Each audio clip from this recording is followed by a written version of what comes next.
প্রধানমন্ত্রী, স্বরাষ্ট্রমন্ত্রী এবং যে সমস্ত নির্বাচন কমিশনের অফিসাররা, তাদের সমস্ত খবর আমরা নিয়ে নেব।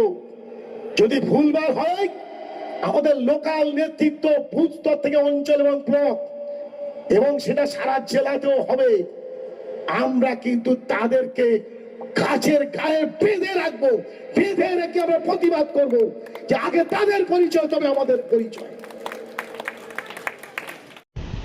এসআইআর এর নামে ভোটার তালিকা থেকে নাম বাদ গেলে সরকারি কর্মীদের গাছে বেঁধে রাখার নিদান বিধায়কের। এসআইআর করতে এসে ভোটার তালিকা থেকে বাদ দিলে বেঁধে রাখার হুমকি সরকারি কর্মীদের। বাংলায় এসআইআর এর নামে এনআরসি করলে বা বিহারের মতো বৈধ ভোটারদের নাম বাদ দিলে বাংলায় রক্তগঙ্গা বইবে বলেও হুঁশিয়ারি দিলেন বিধায়ক। বাসন্তীর বিধায়ক শ্যামল মণ্ডল এভাবেই এসআইআর এর বিরুদ্ধে গর্জে উঠলেন। এদিন এসআইআর এর বিরুদ্ধে প্রতিবাদ সভা অনুষ্ঠিত হয় বাসন্তীর সোনাখালী বাজারে।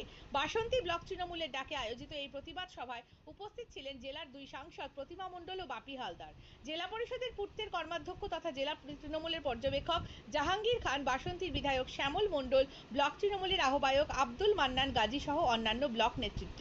এদিনও এসআইআর এর বিরুদ্ধে গর্জে ওঠেন তৃণমূল নেতৃত্ব। কোনো একজন সঠিক ভোটারের নাম বাদ গেলে তৃণমূল কংগ্রেস ছেড়ে কথা বলবে না বলে হুঙ্কার দেন নেতৃত্বরা। আর সেই মঞ্চেই বক্তব্য রাখতে গিয়ে একের পর এক আক্রমণাত্মক বক্তব্য রাখেন বাসন্তীর বিধায়ক শ্যামল মণ্ডল। যদিও এই বক্তব্যের পাল্টা দিতে ছাড়েনি বিজেপি নেতৃত্ব। এছাড়া তিনি আরও হুঁশিয়ারি দেন, যদি প্রকৃত ভোটারদের নাম বাদ যায় তাহলে বাংলায় রক্তগঙ্গা বইবে। এর পাশাপাশি বিহারের এসআইআর চালু হয়, বহু প্রকৃত ভোটারদের নাম বাদ গিয়েছে। এ বিষয়ে মন্তব্য করেন বাসন্তী বিধানসভার বিধায়ক। বিধায়কের এই মন্তব্যে শুরু হয়েছে রাজনৈতিক চর্চা।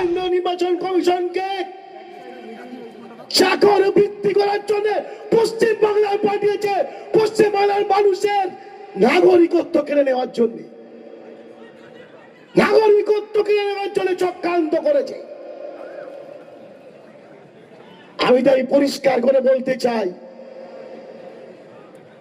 কেন্দ্রীয় সরকারের এই বঞ্চনা,